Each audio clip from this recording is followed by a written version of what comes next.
पुण्य का सिंहासन तुम्हारे साथ में जाता है या कि पाप की जंजीरों में तुम्हारी आत्मा बंद कर जाती है।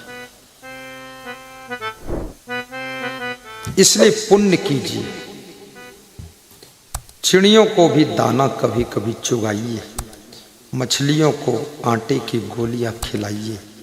कितने लोग मछलियों को आटे की गोलियां खिलाने के बजाय वो मछलियों को ही खा जाते हैं। बड़े चंडाल लोग हैं। भगवान ने मछलियां इसलिए बनाई थी कि जल की शुद्धि करेंगी, जल की सफाई, जल की गंदगी मछलियां साफ कर देती। पृथ्वी पर सुअर इसलिए बनाया था कि ये पृथ्वी की गंदगी साफ करेंगे, कहीं विष्ठा पड़ी हो तो साफ कर देंगे सुअर। और आकाश की सफाई के लिए चिड़ियां बनाया कि वो आकाश की सफाई कर देंगे। लेकिन उसके बाद आदमी को बनाया कि सफाई हो गई, अब तू चल रहे। जब आदमी आया तो उसने इन तीनों की सफाई कर दिया है। चिड़ियों को भी मारकर खा गया, मछलियों को मारकर खा गया और सुअर को भी मारकर खा गया। सब जानते हैं कि सुअर विष्ठा खाता है, लेट्रिन खाता है, फिर भी लोग सुअर को खा जाते हैं। गाय को लोग खाते, भैंस को खाते, बकरी बकरा मुर्गी सब खाते हैं। दिन भर मुर्गी कीड़ा खाती है, उस मुर्गी को लोग मारकर खा जाते हैं और फिर भगवान का सुमिरन करते हैं, अल्लाह की इबादत करते हैं कि ईश्वर अल्लाह तेरे नाम सबको सम्मत दे भगवान। सुबह शाम राम राम, शाम हुई तो 200 ग्राम। रोजा रहें रोज रोज, मुर्गी मारें खोज खोज। आंगन में तुलसी का कुंडा और फ्रिज में थैली भर अंडा। ये भक्ति चल रही है। खान पान सुधरा नहीं। थोड़ा खान पान पर भी ध्यान दीजिए। ये पाप क्यों कर रहे हो? छोटी सी जीभ के स्वाद के वशीभूत हो करके इतनी पाप की जंजीरें क्यों तैयार कर रहे हो? जियो और जीने दो का सिद्धांत लेकर चलो।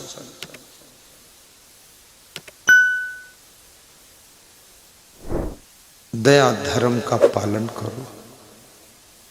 हिंदू मुसलमान सिख ईसाई यहूदी की बात नहीं है।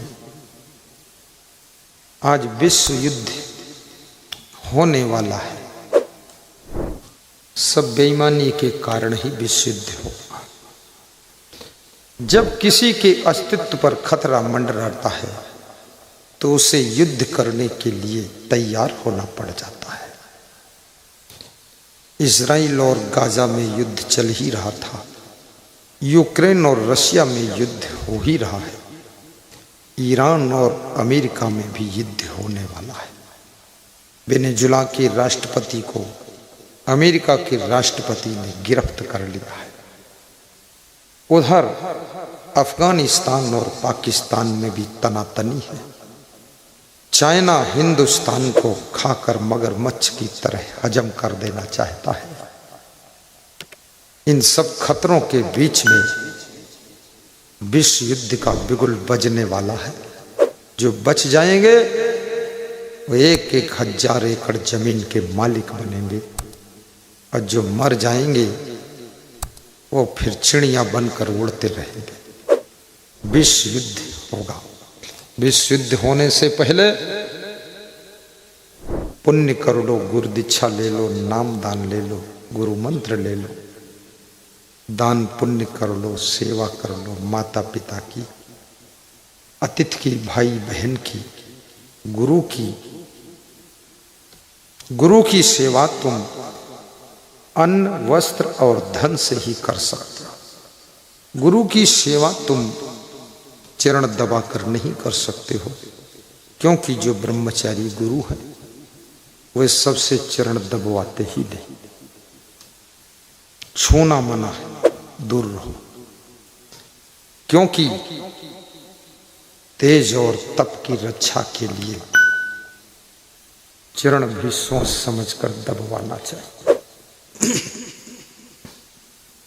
जिनको तेजस्वी, ओजस्वी, यशस्वी, तपस्वी बनना है, माताओं बहनों से किसी पुरुष संत को चरण नहीं दबवाना चाहिए।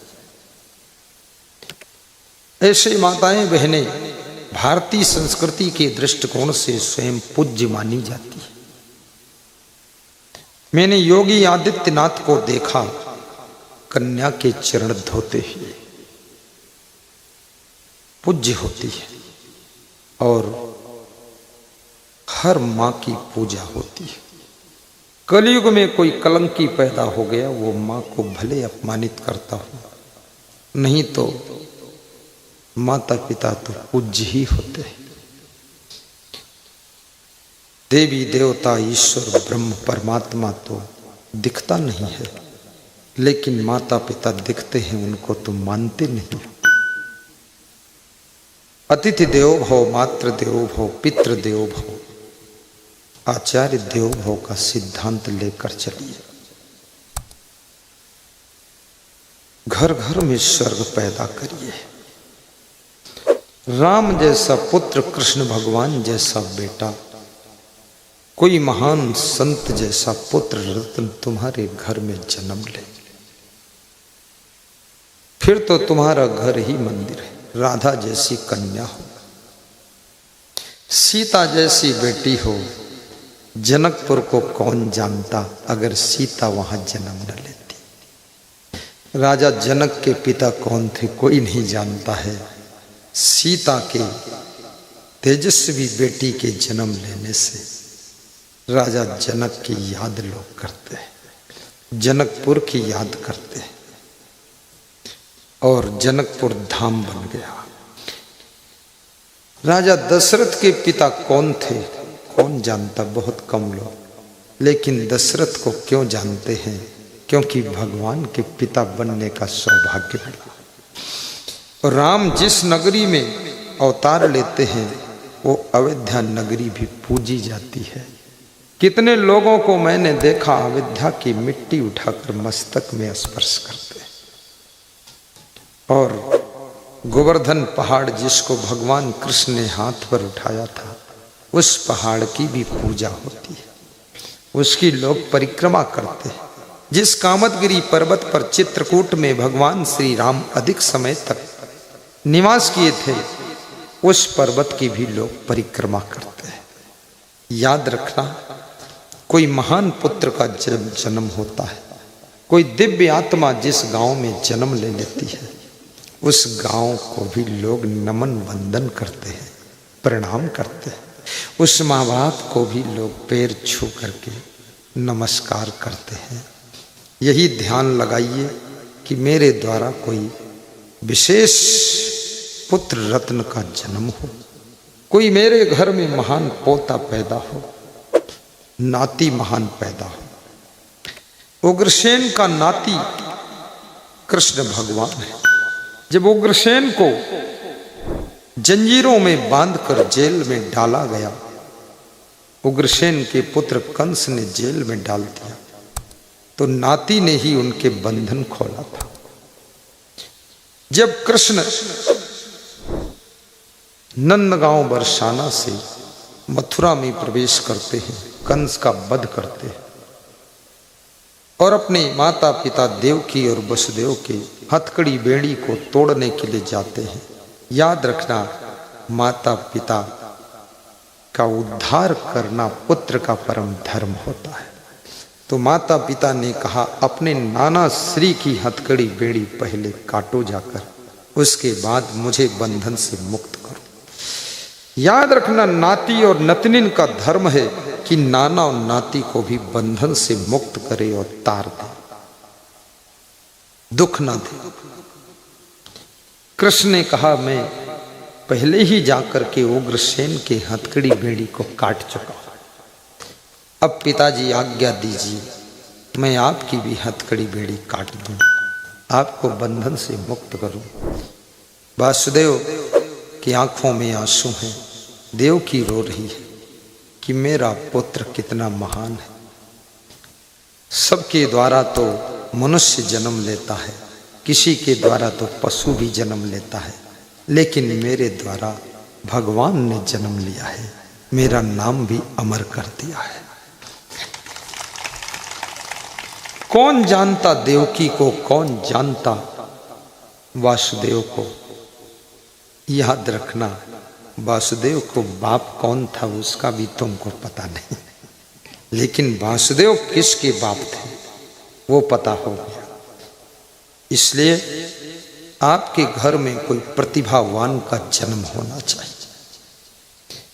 स्वामी रामकृष्ण परमहंस जो विवेकानंद के गुरु थे, किसको किसको मालूम है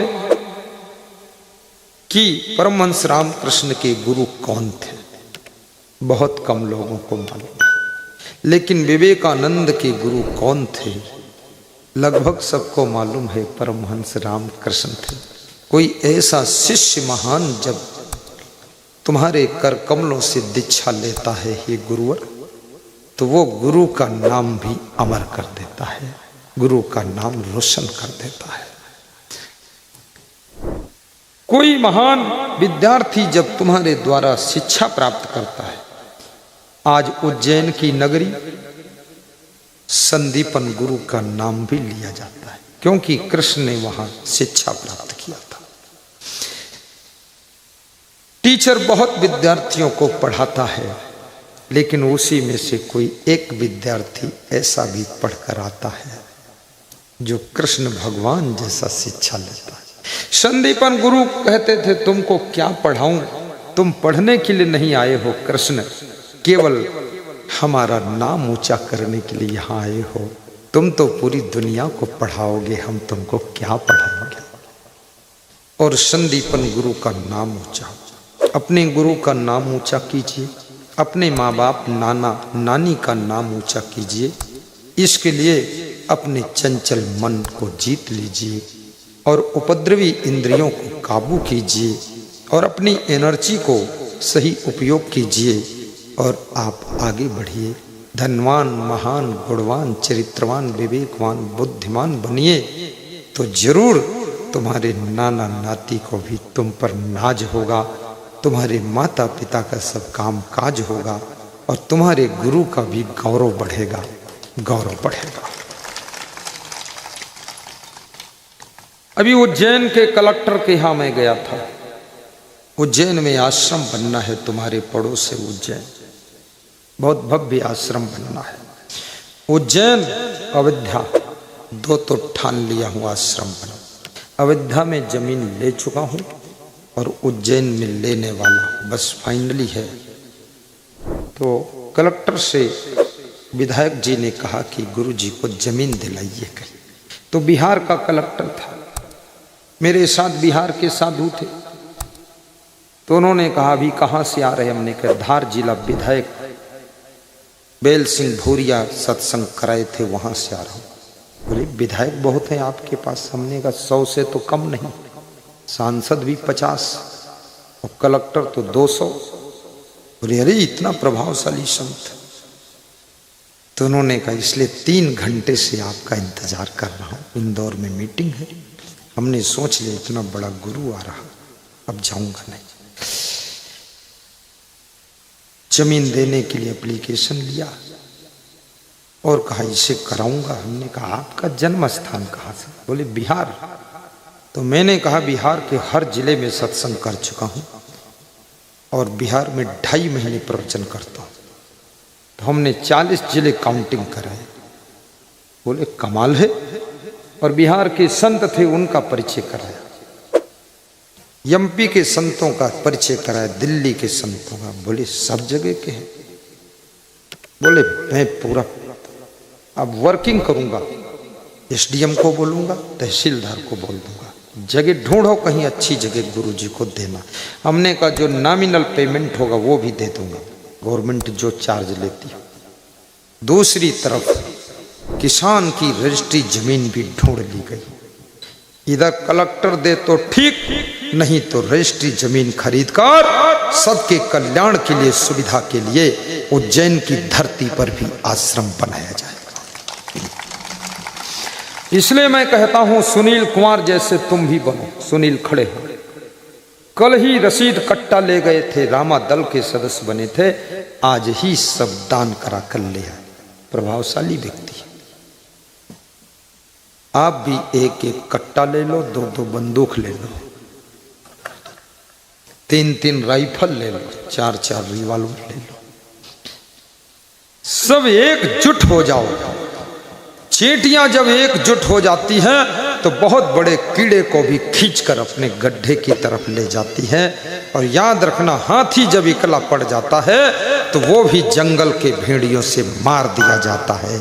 इसलिए एकजुट हो जाओ तो ये बहुत बड़ा काम, जो धर्म का कार्य है, पुण्य का कार्य है, ये देखते देखते संपन्न हो जाएगा। जीवन में कुछ करो,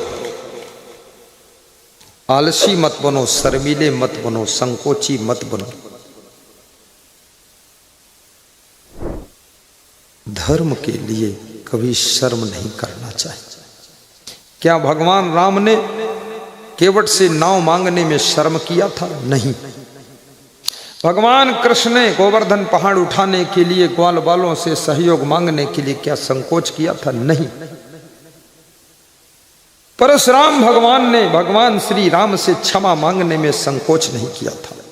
क्षमहु क्षमा मंदिर दो भ्राता, अनुचित वचन कहो मैं ताता, क्षमहु क्षमा मंदिर दो भ्राता। मैंने अनुचित वचन कहा या ज्ञानवश, हे राम तुम मुझे क्षमा कर दो। क्षमा मांगने में परशुराम भगवान को जरा भी शर्म नहीं।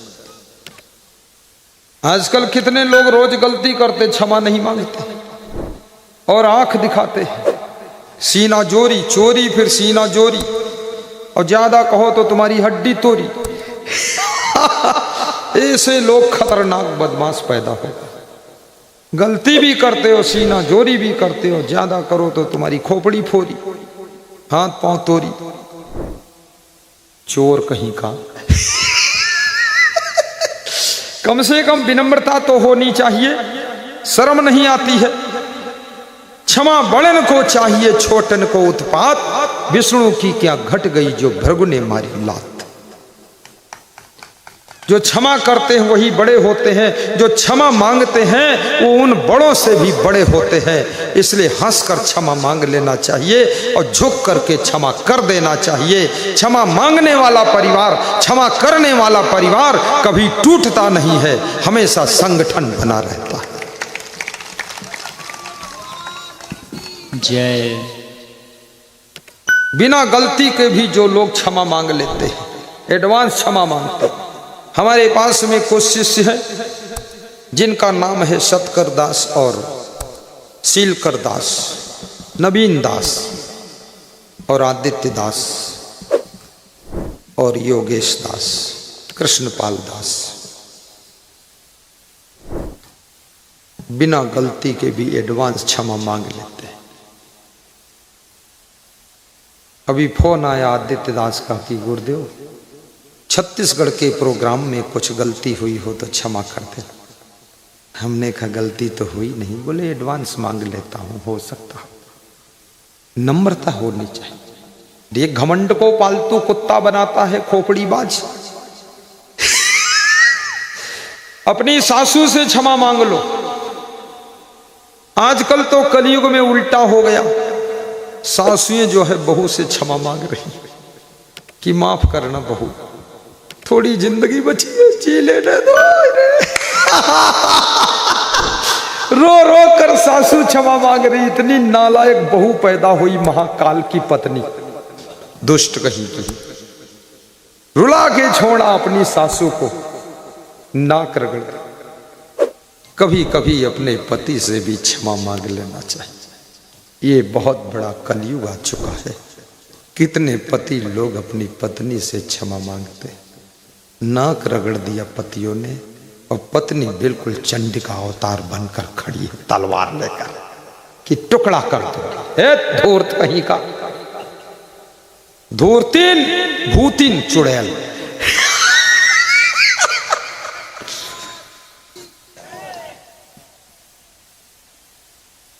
विवेक कर लो, विचार कर लो। तेरे घमंड को कौन नहीं जानता है।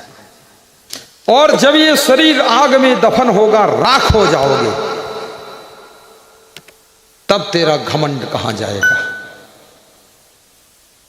तुझे भस्म कर दिया जाएगा। शरीर को आग में जलने से पहले थोड़ा झुक करके माफी मांगना भी सीखो, क्षमा करना भी सीखो, क्षमा मांगना भी सीखो और गम खाना भी सीखो। इस क्रोध के अंगारा को लेकर जिंदगी भर तुम जलते रहे। परिवार से भी टकराव किया, समाज में टकराव किया, संत बने तो साधुओं में गुरु भाइयों से टकराव किया। अब जाकर के तुम दुष्टों के साथ में नाक रगड़ रहे हो। धूर्तों, अगर अपने गुरु भाई की 2 बात सह लेते, भाई की 4 बात सह लेते, जिठानी की 1 बात सह लेते, सासू की 3 बात सह लेते, तो आज यह दुर्दशा ना होती, तुम्हारे आगे पीछे लोग घूमते। जय जय जय। मैं कभी कभी विचार करता हूँ, होटल में लोग चाय पीने जाते हैं, चाय लेकर आता है जो व्यक्ति 10 रुपया एक चाय मिलती। मैं तो कभी पिया नहीं, आइडिया से रेट बता रहा हूँ। और एक समोसा 10 रुपये का। अब जो हो गलत बोलूं तुम सुधार लेना, मैं नहीं खरीदा, कभी रेट पूछा नहीं। वही समोसा घर में खाते हैं लोग, एक बार धन्यवाद नहीं देते। उससे साफ सुथरी चाय घर में रोज पीते हैं, नाक भौं सिकोड़ते हैं, धन्यवाद नहीं देते हैं। लेकिन होटल में गंदा फंदा खाकर पैसा भी देते हैं और धन्यवाद भी देते हैं, कहते बहुत धन्यवाद है। अरे मूर्ख, जो मां अपने आंचल का दूध पिलाती है उसको तुम भूल गए। जो पत्नी रात दिन मेहनत करके खाना बनाकर खिलाती उसको भूल गए। जो पति रात दिन सिर खोपड़ा एक करके धन कमा कर लाता उसको भूल गए। और जो माँ बाप अपनी सुविधाओं को त्याग करके तुम्हारी जिंदगी की चिंता करते उसको भूल गए। और गधे कहीं के, एक रात होटल में रहते हो, 4000 किराया देते हो, उसके बाद मैनेजर को चाबी देते हो, धन्यवाद देते हो। एक रात का 4000, अपने बाप के मकान में 40 साल से रह रहे हो, 40 रुपया नहीं दिया, ऊपर से बाप को गाली देते हो। खोपड़ा गंजा कर दूंगा धूर्त कहीं का। इस पर तर्क क्यों नहीं करते हो मूर्खों? जिस गुरु ने इतना बड़ा आश्रम बना कर दे दिया, उस गुरु के लिए तुम रोटी नहीं बना सकते, उसके लिए तुम रात में उठ करके स्वागत नहीं कर सकते। गुरु रात में आ रहा है, भैंसा सो रहा है, कुंभकर्ण का बाप। अरे धूर्त, तेरी रजाई में आग लगा देंगे हम। शर्म नहीं आती नालायकों को, इतनी नींद कैसे आई? अभी खुराफात करना हो, रात भर जागोगे, खुदर बुदर करोगे, और तेरा बाप आ रहा है तो तेरे नींद आ रही है। गंजौहा कहीं का मूर्ख पक्का। खोपड़ी को सुधार लीजिए, थोड़ा विवेक कर लीजिए। 1 बीघा जमीन खरीदो जाकर 10 लाख देना पड़ता है। जिस बाप ने तुमको 50 बीघा जमीन दे दिया और 50 रुपये भी नहीं लिया, उस बाप को तुम चाय नहीं पिला सकते हो। जिसने 10 लाख लिया तब जमीन दिया, उसको दुकान पर ले जाकर जलेबी और चाय पिलाते खिलाते। कभी कभी जोश आ जाता है कि बेईमानों का इलाज कर दो, कर देता हूं। आज क्यों इतनी ताकत आई आपको पता है, मुझे पता है। ये जोधपुर का लड्डू कल खाया था शाम को, वो मेथी का लड्डू था। और जो लोग लड्डू लाए थे वो कह रहे थे इसमें कुछ और पड़ा है। कह रहे थे लड्डू मेथी का है पर इसमें गुरुजी कुछ और भी पड़ा है। मैं नहीं जानता इसमें क्या पड़ा है, और जो पड़ा था वो आज निकला है दोपहर में। प्रवचन में निकल कर आया। बहुत स्पेशल ताकत थी। वास्तव में न्याय के पथ पर चलिए, अपनी जिंदगी के लिए भी जज बनिए।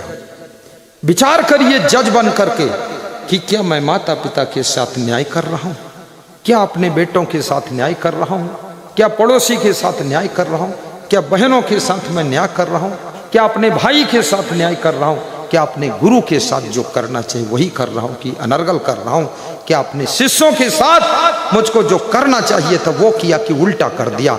याद रखना, खुद के जज खुद बन जाओ और सही फैसला लीजिए, फिर देखिए जगत की लाखों समस्याएं यूं ही हल हो जाए। जय जय जय जय।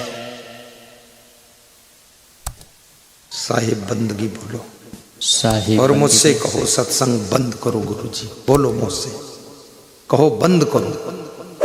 हैं? मशीन भी गर्म होकर फट जाता है इंजन। कोई गरम वरम नहीं होगा, सब नरम नरम रहेगा। नर हो न निराश करो मन को, कुछ काम करो कुछ काम करो, जग में रह कर कुछ नाम करो। यह जन्म हुआ किस अर्थ हो, जिससे कि यह व्यर्थ न हो। समझो कि सुयोग न जाई चला, कब व्यर्थ हुआ सदुपाय भला। समझो जग को न निराश अपना, पथ आप प्रशस्त करो अपना। अखिलेश्वर है अवलंबन को। गाइए। अखिलेश्वर है अवलंबन को, मेरे गुरुवर है अवलंबन को। नर हो न निराश करो मन को। निराश हुआ व्यक्ति मुर्दे जैसा होता है। निराश व्यक्ति की केवल सांस चलती है, बाकी वो मुर्दा जैसा होता है। इसलिए कितनी बार हार जाओ, कितना नुकसान हो जाए, सब खो जाए, दो काम मत करना, निराश ना होना और चिंतित ना होना। तो खोया हुआ भी सब वापस मिलने वाला है और मुस्कुरा कर आगे बढ़ते हैं। अखिलेश्वर है अवलंबन को, नर हो न निराश करो मन को। 15 बार चुनाव हारने के बाद भी अब्राहम लिंकन चुनाव लड़ा था। उसकी पत्नी ने कहा तब तक लड़ो जब तक जिंदा हो, और 16वीं बार चुनाव जीत और राष्ट्रपति बना।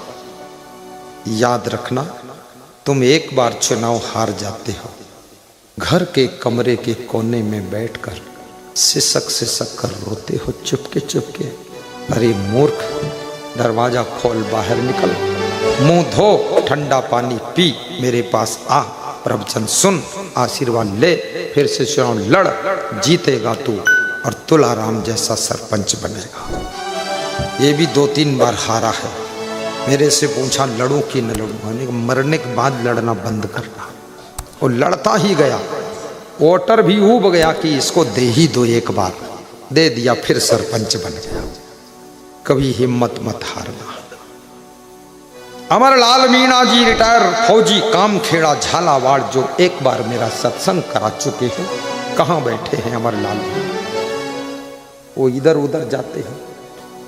ये इनका सम्मान पत्र आ गया। देखो, अयोध्या निर्माण के लिए, आश्रम बनाने के लिए 5100 का दान उस कार्यालय में दिया है। उनको सम्मान पत्र दे कर आ जाओ, बार बार मत चढ़ाओ, बुढ़े आदमी। अभी फौजी है, कमांडेंट, कभी कभी मेरे सामने ऐसे करते हुए, आहा गुरुजी अभी आए थे प्रणाम करने, तो कहते थे एक नजर देख लो, भीड़ ज्यादा है, मेरी तरफ देखो। तो मैं नजर डाला तो मुस्कुराती है। ताली बजा दो इनके लिए। मैं निवेदन करूंगा, अपनी प्रसन्नता को खोने मत देना। सो सयान मार्ग रही जाए। बुद्धिमान वही है जो भक्ति के मार्ग पर निरंतर चलता रहता है, सतमार्ग पर चलता रहता है, धर्म मार्ग पर चलता रहता है, कर्तव्य मार्ग पर चलता रहता है। जो कभी अपने कर्तव्य के पथ से विचलित नहीं होता है वही सयाना है, वही बड़ा है, वही बुद्धिमान कहा जाता है। सो सयान मार्ग रही जाई, करे खोज कबहू न भुलाई। और जो हमेशा रास्ता खोजता रहता है और कभी भूलता नहीं, भुलाता नहीं, ना अपने कर्तव्य को भूलता है, ना किसी के द्वारा किए हुए परोपकार को भूलता है, वही सयाना होता है, वो बड़ा आदमी है। वो काहे का बड़ा? जो सबके परोपकार को भूल गया। भूलना नहीं चाहिए। परहित सरिस धर्म नहीं भाई, पर पीड़ा सम नहीं अधिमाही। नित्य प्रति सुनई नूतन सतसंगा, निषिदिन करई निज मन को चंगा। गुरु कृपा जही भक्त पे होई, दुख जंजाल मिलई नहीं सोई। गुरु बिनु भव निधि तरई न कोई, जो बिरंचि शंकर सम होई। गुरु की कृपा अमर पद पावे, अमर आए अमरे रह जावे। कृपा सिंधु बोले मुस्काई, सोई करू जही तव नाव न जाई। धर्मवान कोटिन मह कोई, विषय विमुख विरक्त मन सोई। नर सहस्र मह सुनहु पुरारी, कोई कहोय धर्म प्रतिहारी। धर्मवान कोटिन मह कोई, विषय विमुख विराग रत होई।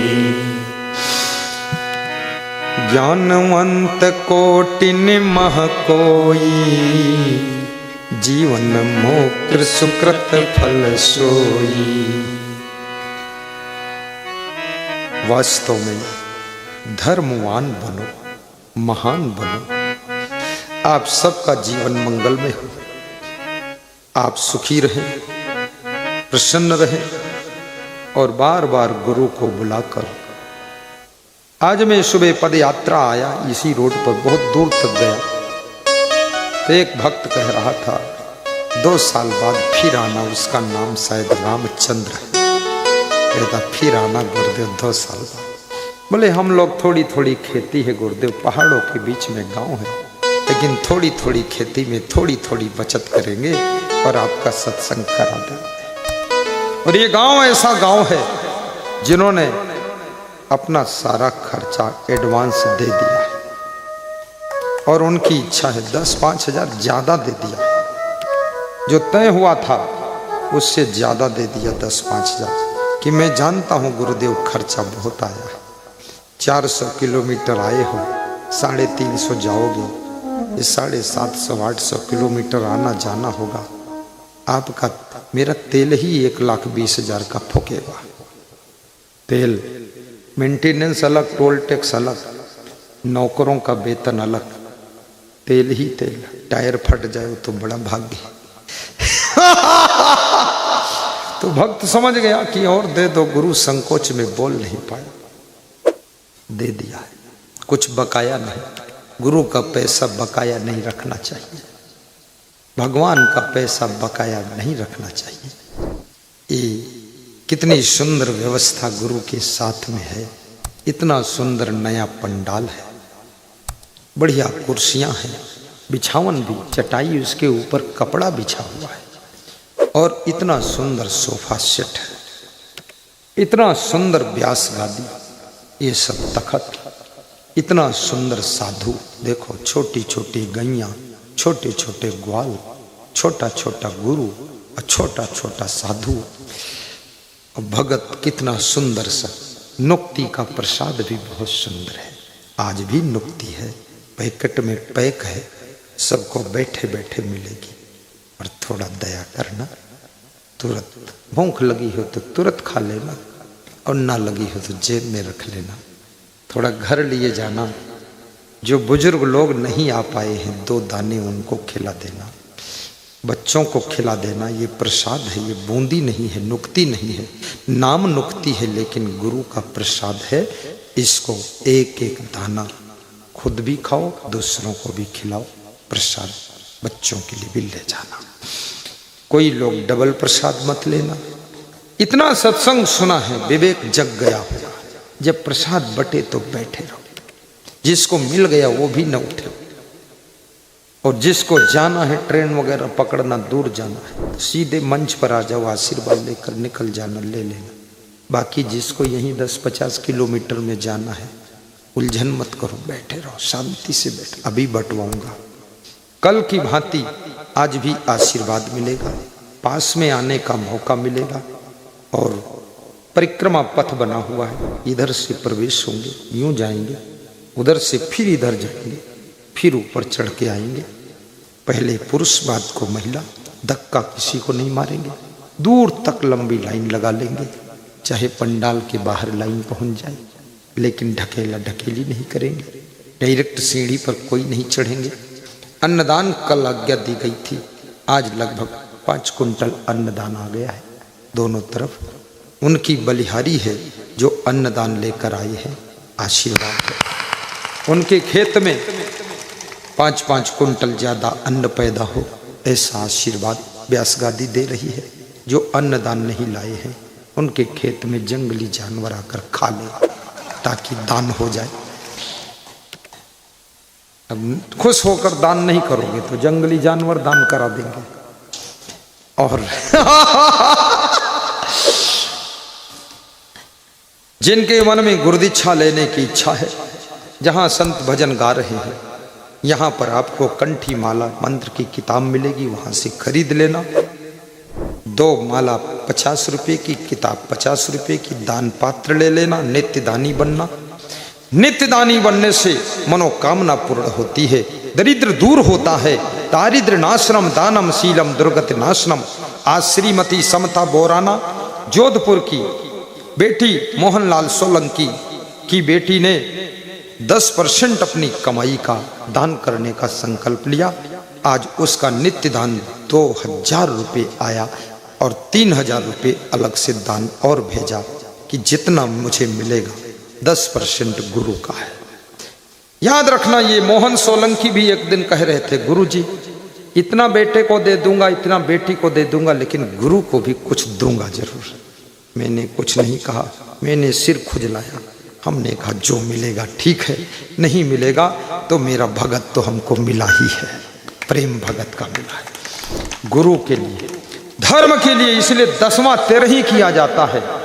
10वां अंश धर्म में दीजै, अपनी आत्म की मुक्ति कीजै। भजन भक्ति जीव के साथी, नहीं तो इकला जीव है जाति। धर्म भक्ति ही तुम्हारा साथी है। तो मैं सबको आशीर्वाद देता हूं। और आज एक एक दान पात्र सब लोग लेकर जाना, और दान पात्र में हल्दी मिर्चा मत रखना। मंदिर में दान पात्र रखना, छोटा ताला लगा लेना, उसमें पहला दान गुरु से डलवा लेना, और गुरु उसको स्पर्श कर लेगा, तब उस पात्र में शक्ति आएगी। और फिर उसमें जब जितनी इच्छा हो 10 रुपया, 20 रुपया, 50 रुपया, 100 रुपया नित्य दान डालना। यहाँ कितने लोग ऐसे बैठे हैं जो नित्य दानी है? जरा हाथ ऊंचा कर। जिनके पास दान पात्र है या पेफोन में नित्य दान करते हैं, हाथ ऊंचा करो। Very good. पीछे भी 20 लोग हैं, बीच में महिला भी है, पुरुष लगभग 30 लोग हैं। हम नित्य खाते हैं, नित्य नहाते हैं, नित्य सोते हैं, नित्य कपड़ा पहनते हैं, नित्य नाश्ता करते हैं, कचौरी समोसा खाते हैं, तो हमको नित्य दान भी करना चाहिए, क्योंकि नित्य दान करने से दिन भर किए हुए पाप ताप संताप और श्राप सब नष्ट हो जाता है और अपने आप रास्ता साफ हो जाता है। मुझे आपके यहाँ बहुत अच्छा लगा, चारों तरफ से पहाड़ों का दर्शन है। ऐसी जगह मिलती कहाँ है? लगता है नेपाल काठमांडू में प्रवचन कर रहा हूं। ऐसी जगह तो काठमांडू नेपाल में मिलती। ये तो अपने देश का इतना सुंदर दृश्य है। ये तो हमारे देश की सरकार को ऐसी जगहों पर तो बहुत विकास करना चाहिए, ताकि लोग यहाँ देखने के लिए टूरिस्ट लोग आए। सब तरफ से पहाड़ों की चैन लगी है, बहुत आनंद आ रहा है। मैं सबको आशीर्वाद दूंगा। और गौमाता की सेवा के लिए कल मैं देख रहा था, बहुत से भक्तों ने दान पात्र जो मंडप में बंधे उसमें अपना सूक्ष्म दान डाला है। और गौ सेवा सबसे बड़ी सेवा मानी जाती है। कई भक्तों ने अपनी अपनी पधरौनी नोट कराई है। पधरौनी मतलब 1 घंटे के लिए अपने घर बुलाया है। आज भी बुलाया है कई भक्तों ने, और कई भक्तों ने प्रोग्राम नोट कराया है कि आने वाले साल में हमको भी टाइम दिया जाए। आप भी प्रोग्राम करा सकते हैं, एक बार गुरु से बोल देना फिर हो जाए।